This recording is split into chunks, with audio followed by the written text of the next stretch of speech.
Yes, Chris, I'm at the very spot where early on at least one of the bodies of the poor souls who perished last night was brought ashore. And I can tell you it is absolutely freezing, a wind chill of -4. At 3 a.m. and 30 miles west of here, out at sea and in choppy waters, it was far, far colder. And yet, despite those conditions, I can tell you from footage we've seen of the rescue operation, there were people soaked through, some of them wearing just T-shirts. 43 lives were rescued, 4 were lost. The drama of last night will live not just with those that survived, but the rescuers for the rest of their lives. And again, the issue of small boats, not just a human tragedy, but a political storm. A warning now, many of the scenes that you're about to see in our report contain scenes that some of our viewers will find distressing. It took just 2 minutes from the alert being raised to the lifeboats entering the water. But the seas they searched just after 3 a.m. this morning were black, freezing, and claimed 4 desperate lives. 43 people were rescued from the channel, 30 of them plucked from icy waters. But at 11:15 a.m. in Dover, another body was brought ashore. The RNLI, Coast Guard, Royal Navy and French Navy all took part in the search and rescue operation, but the first boat on the scene was a fishing trawler. Panicked people soaked through desperately clamber onto the boat as their inflatable rib sinks, pounded by brutal seas. Alongside, lifeguards pull another person from the water. The owner of the fishing vessel told of the traumatic situation his crew arrived at. A rigid inflatable boat with people on board, migrants, was crossing and was sinking very, very near to where he was fishing. So amazingly, he got right in next to the sinking boat and managed to come alongside and safely get 31 people on board. Mr. Speaker, just yesterday the Prime Minister was in Commons unveiling his plans to tackle the trade in people smuggling. Today it was time for condolences. I'm sure the whole House will share my sorrow at the capsizing of a small boat in the Channel in the early hours of this morning and the tragic loss of human life. Our hearts go out to all those affected and our tributes to those involved in the extensive rescue operation. Can I join the Prime Minister? Our prayers go out to those who capsized in the freezing waters of the Channel last night. It's a reminder that the criminal gangs running those routes put the lives of the desperate at risk and profit from their misery. They must be broken up and brought to justice. More than 44,000 people have made the perilous crossing from France to the UK by boat this year. They've entered a system buckling under the weight of human need.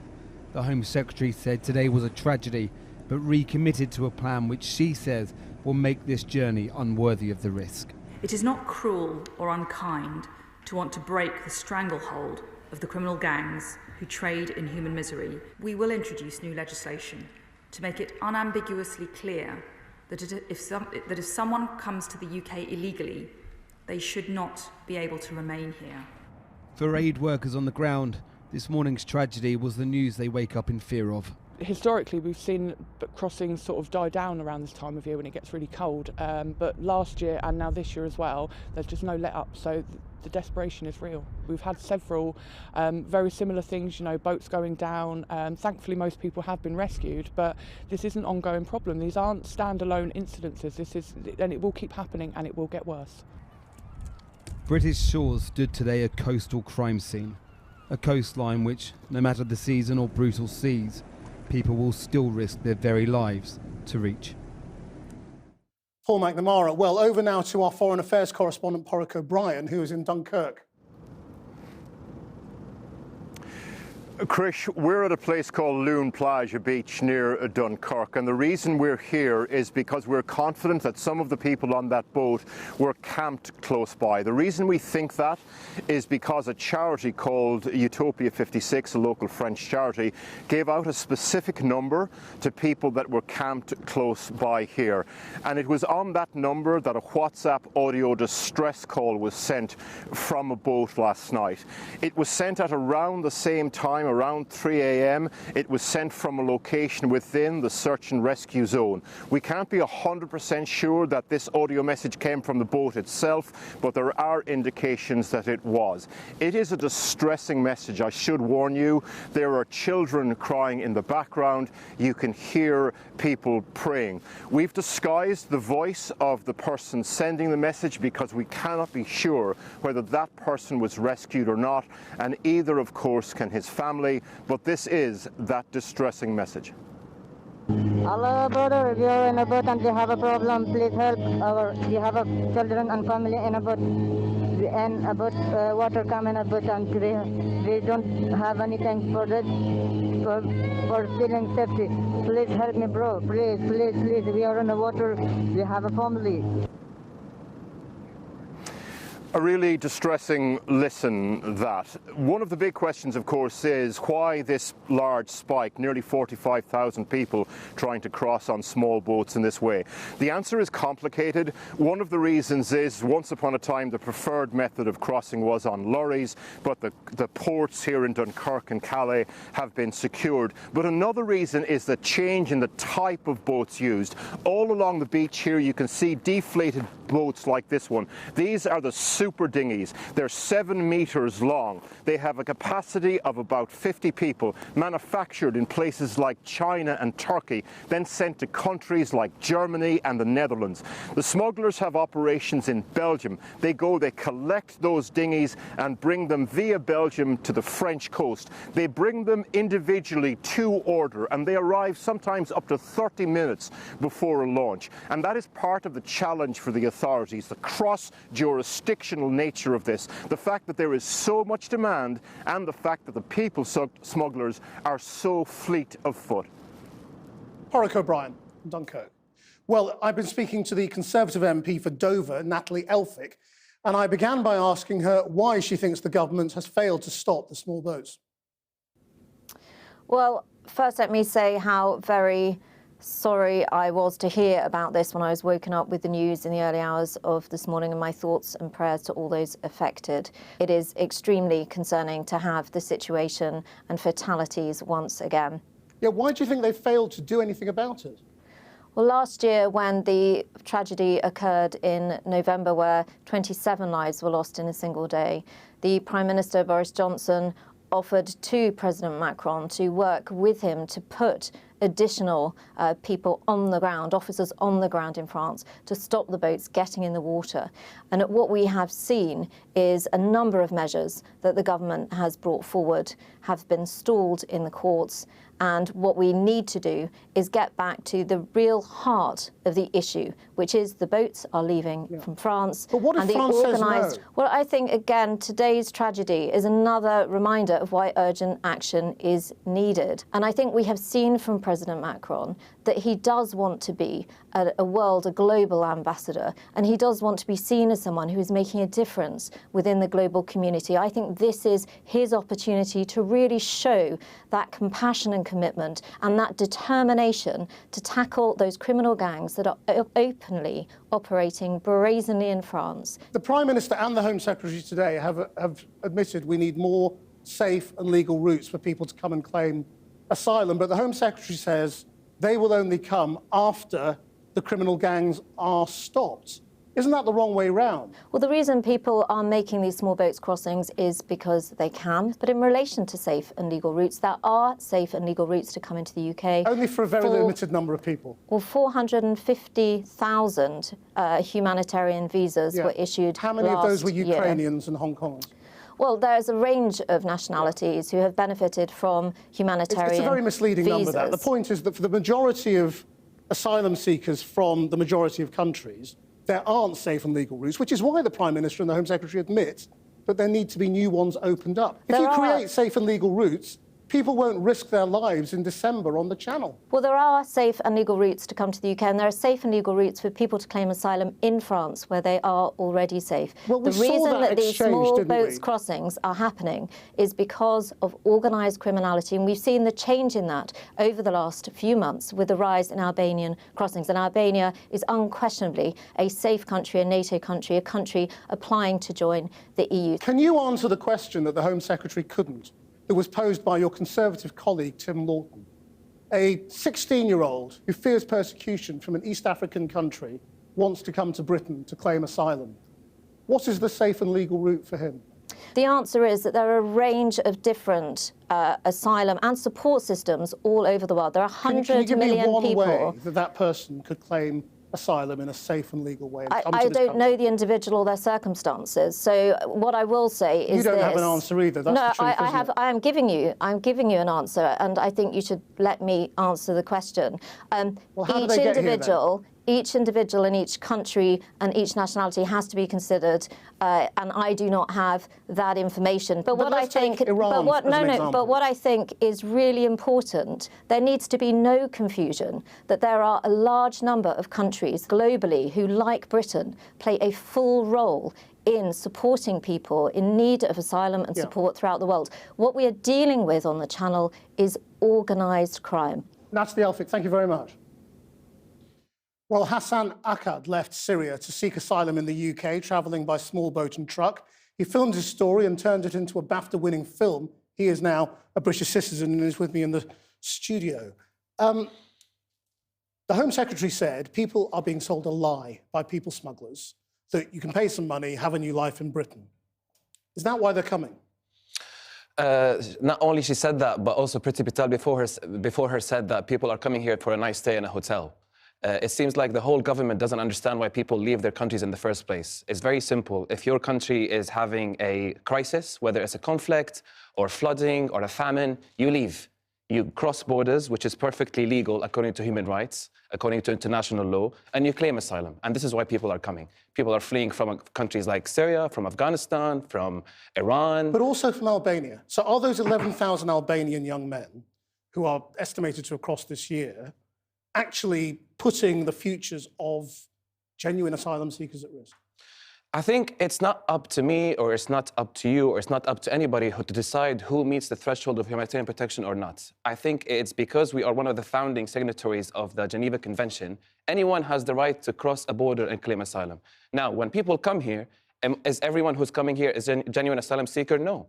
But it's up to the courts to decide if they are genuine asylum seekers, and if they're not, then they're granted refugee status. According to the Home Office own stats, 77% of people who are crossing the Channel are getting refugee status, are genuine asylum seekers, but they're having to risk their lives crossing the channels to come here. The government says it will stop the trade effectively, or cut it, by saying if you arrive on a small boat, you will go to a third country, Rwanda or somewhere else. I mean, will that put people off? Will it stop the trade? It will never stop. Nothing will stop people from crossing the channel, the borders. They should. The Home Affairs Select Committee did a study 2 years ago, and they discovered that any policy which is only focused on putting hurdles in people's way will push people to take more dangerous routes.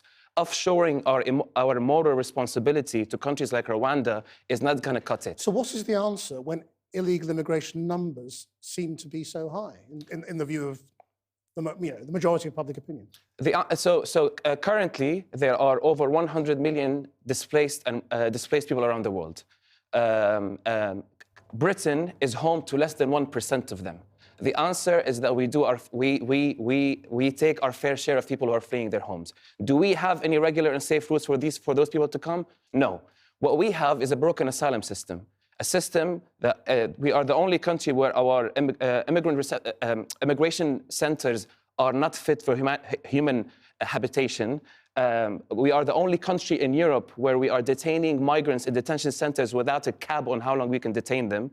We are the only country in Europe where people are not allowed, sorry, we're not the only country, but people, asylum seekers are not allowed to work. They're staying in hotels, and they are causing a backlog in the system where you wait for years and years and years, and you wait in limbo until you hear something from the Home Office. But putting people in hotels is particularly unpopular. Yes, very unpopular. It's very costly. It's very costly. And it seems wrong. Yes, very wrong. Then what's the solution? We take them out of the hotels and we allow them to work.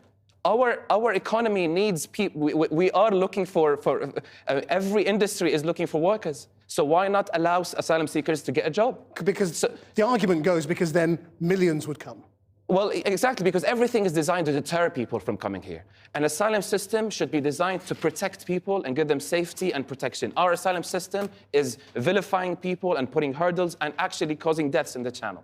Hassan Akkad, thank you very much indeed. Thank you. For coming. Well, joining me now is the former Foreign Secretary David Milliband, who is now Chief Executive of the International Rescue Committee, a humanitarian NGO, and is in New York. What's the answer?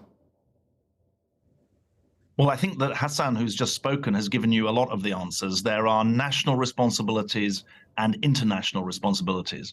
At the national level, the fact is that if you're not Ukrainian and you're not Afghan, it's practically impossible to get to the UK through a safe route. And so step one is to have safe routes. Secondly, second part of the national responsibility, the Home Office only processed 16,000 asylum claims last year. I lead a humanitarian organization, but I know that not every asylum claim will be passed. It's essential that they have fast processing of asylum claims. The Prime Minister said he wants to do this. He's going to double the caseworker numbers. That's a good thing. But there's also international responsibility here. Partly this is a function that post-Brexit, there is no systematic cooperation between the British and the French governments, which is absolutely essential given that there's only 25 miles across the Channel. And I think there's also a bigger point here. The 100 million figure that two of your interviewees have so far referred to refers to the number of people around the world who are forcibly displaced from their homes by violence or disaster. About 55 million of them are still within their own countries. They're not crossing borders, but there are 45 million refugees and asylum seekers. And the simple fact is that while we're in a world where 340 million people, according to UN figures, are now in desperate need of humanitarian aid, while you've got that situation going on, you're going to have more and more people movement. So there's an international dimension to this, as well as a national dimension. Well, Natalie Elphick, you heard they're saying we've got to have joint patrols on French beaches because the French patrols aren't working to stop the small boats. I mean, is that A, desirable? Is it the right approach? And B, is it possible? Well, I think that the first point to make is that this is a supply problem as well as a demand problem. At the moment, while you have many, many people who cannot make well-founded claims to come to the UK, they can't make those claims outside the UK. As Hassan said, 77% of the asylum caseload that goes to processing, that goes to court, does get admitted. While that's the case, you're going to have more and more demand for the people traffickers. It's also the case that if you look at the experience of European cooperation with Turkey after 2015-16, when there was an enormous wave of criminality associated with the transmission of people, you've got to target the people smugglers at an international level, including financing their financing, not just at a national level. That can start with a bilateral UK-France effort. That's a good thing, but it's not enough to do that on its own. I mean, your organisation today has a list of 20 emergency spots around the world. So this is a problem that is only going to get worse. I mean, can you all answer that question that has vexed the government here of how the 16-year-old kid from East Africa, who is facing famine right now or possibly war, needs to seek asylum in Britain, could get here safely and legally? What should be the route? They can't answer it, but because they won't answer it because they're embarrassed by the answer. Tim Loughton, the Conservative MP, asked the Home Secretary this in a select committee a couple of weeks ago. And she was floundering because she didn't want to admit the truth, that if you're not Ukrainian and you're not Afghan, you can't get to the UK. And you can't get there to make the asylum claim. And as Hassan has shown and said, people are fleeing disaster. They're not just fleeing for a better life, they're fleeing to save their lives. Our emergency watch list that was published today is a unique resource. It's based on 67 data sources, as well as the information from 220 of our International Rescue Committee field offices around the world. It shows that there are big drivers of this humanitarian crisis. The economic shocks post the Ukraine war leading to higher food prices, the climate crisis, never mind the biggest driver of all, which is conflict. And so I don't think one should accept the premise of your question, which is that it's inevitable that there's going to be more and more people in desperate humanitarian need. Just 8 years ago, there were 80 million people in humanitarian need. Today, there are 340 million. That's the result of a series of choices that have weakened the guardrails against humanitarian catastrophe. The absolute capstone of that is the fact that there are 700,000 Somalis literally in famine status today. If we're not willing to address that as an international community, then the problem will get worse. So you think you can actually reduce the number of people? You think you can reduce the number of people actually seeking asylum? Of course, well, of course you can. That doesn't mean you'll reduce it to zero. But the fact that there are 100 million people today who are forcibly displaced by violence and disaster, 45 million of them across borders, is a doubling or trebling on the situation a decade ago. That's a series of choices that go to the heart of the solution that we present today. 1, break the cycle of crisis. 2, protect civilians in war. It's civilians who are dying in wars today, not soldiers. And thirdly, manage the global risks, health risks, climate risks, in a far more effective fashion. David Milliband, thank you very much indeed.